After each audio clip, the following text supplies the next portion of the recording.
Minnesota is moving on. A 121-110 victory in Game 5.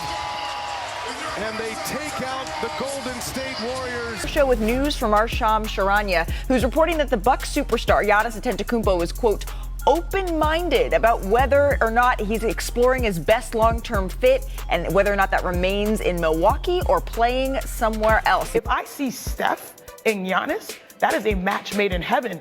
Basketball heaven to me. Following a disappointing round 2 exit, our Golden State Warriors now head into a crucial 2025 offseason where big moves are needed to retool this team back into championship contention and help Steph Curry get ring 5. So in this video, I'll be giving you guys a full preview ahead of the Warriors' drastic offseason, taking a look at some big and small trade targets, looking at all of our upcoming free agents, and then giving you guys my opinion what I think the Warriors should do this offseason and so much more in this video. If you are a Warriors fan, make sure to drop a like and subscribe to the channel, and let's get into it.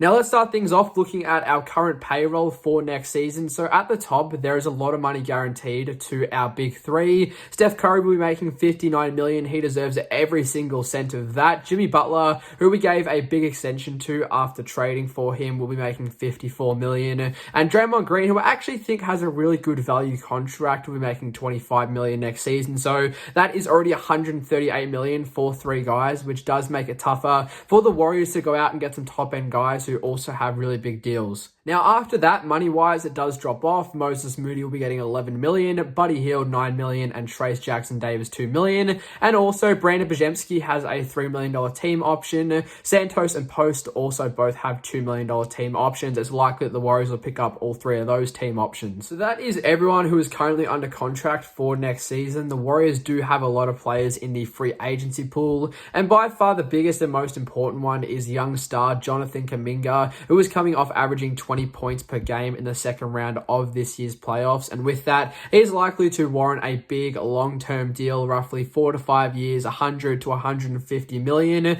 But it's more than likely that he will be involved in a sign and trade deal this offseason. And then important veterans GP2 and Kevon Looney, who are both a part of the 2022 championship squad, and 2 guys that the Warriors absolutely love, and the Warriors love their services. But those guys will have to take a pay cut if they want to return to the Warriors next year. And then also some guys off the bench like Knox, Spencer, Key, Armstrong, and Rowe are all free agents, but I think a couple of these guys will return, but I think the Warriors will figure those guys out a little bit later on. So that is what the current team is looking like ahead of this year's offseason. A lot of really good pieces, but it is now crunch time for the Warriors on deciding which of those guys are going to stay and they're going to keep on developing, and which of those guys will be involved in win now trades. So now with that, let's now move on to some possible trade candidates for the Warriors, going from the highest value to the lowest. Now, the first player we're going to talk about, I won't spend too much time on him, as it is super unlikely this move happens without the Warriors completely gutting their roster and their future, but I still feel like it's worth talking about, and that is Giannis Antetokounmpo, the 2-time MVP, 1-time Finals MVP. Following a few disappointing seasons in a row with the Bucks, the Greek Freak could possibly be on the move now. This would be a very tough acquisition for the Warriors with his $54 million guaranteed next season,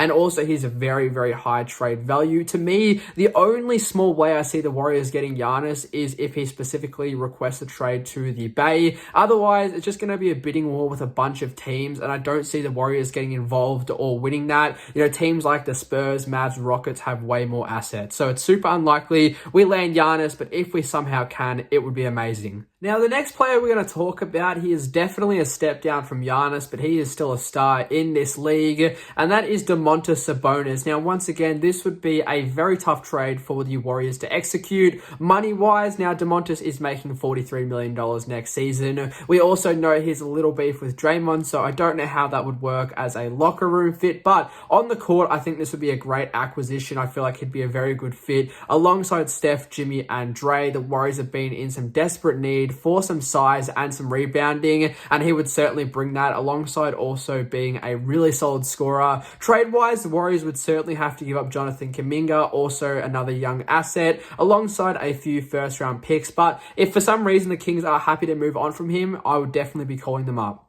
So now we are going to be moving on to some more realistic trade options for the Warriors. Don't get me wrong, these guys would still be fantastic acquisitions. Nowhere near as good as the two previous players, but they would still certainly make a big impact to this Warriors team. Now, the first one I have is 2024 champion Derek White. Now, I feel like he would be a fantastic fit for the Warriors, a 3-and-D guy. And with the Celtics very much over the salary cap, they're going to have to make some roster moves to clear up some cap space, and also with Jason Tatum likely to miss all of next season, it's a chance that Boston will potentially blow up this roster. So if a good deal comes up, they might potentially move on from Derek White. Now, if I'm the Warriors, I'm probably not going to give up someone like a Brandon Pajemski or Jonathan Kuminga in this deal. But if we could somehow orchestrate a deal built around Moses Moody, I would certainly be interested. So the next guy we're going to talk about, I actually think this is a super realistic acquisition for the Warriors. And I actually think at some point across the offseason, they will trade for him. And that is Cam Johnson. Now, across the regular season, the Warriors did already try to trade for him with the Nets. The deal kept on falling through. But I feel like now in the offseason, with a little bit more time and less craziness, a deal will eventually be made. Cam is exactly what we need heading into next season. A great wing shooter, which is exactly what we need. Help us get a little bit more spacing around Steph Curry. He also has a really good contract at $20 million next season. On top of that, he has had some finals experience, and to me, he's the best target for the Warriors this offseason, unless we can get a star like DeMontis or Giannis. I think Cam is our best option here. Now, it's more than likely that we do land him in a deal with Jonathan Kuminga. Now, the next guy I have is once again another realistic target for the Warriors, and that is Daniel Gafford. Like I was saying before, with Domantas Sabonis, I feel like what this Warriors team needs the most is some size in the lineup and also some rebounding heading forward. And with his 7 rebounds a game, I feel like he's a great target for the Warriors to try and get. And with the Mavs already likely having Cooper Flagg, Lively, AD, and PJ Washington, there is a chance we could snag him up on a pretty cheap deal. He has a very good value contract at $14 million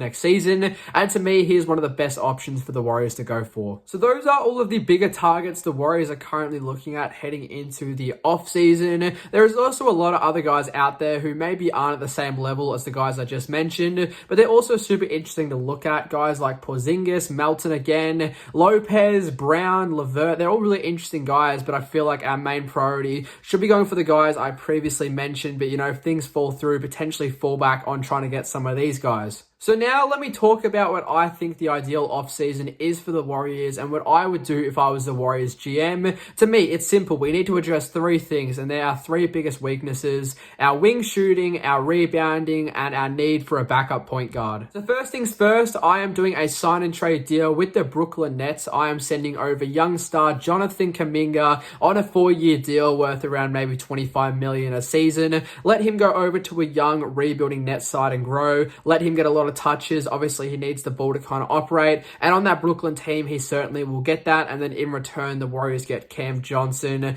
Now, obviously, in a sign and trade situation here, and with all the contracts, there's probably going to have to be a few smaller details included as well. But I think the base of the trade here would be Kuminga for Johnson. And like I was saying before, I think Cam Johnson is a perfect fit for this team. And the next thing I am doing is having a trade with the Dallas Mavericks to acquire Daniel Gafford. Now, it's a bit of a tough trade because his value is quite interesting. He is only a 12 points and 7 rebounds guy, but I feel like he's a super valuable player. So it's going to be very interesting to see what the Mavericks would want for him. But for me, I feel like it's probably going to come down to trading away Moses Moody or Trace Jackson Davis, or the Mavericks could be wanting, you know, maybe a bit more of a veteran guard presence, someone like a GP2. Obviously, some picks would have to be involved as well. But I feel like we really need him on this roster. I feel like finally we would have a genuine starting center.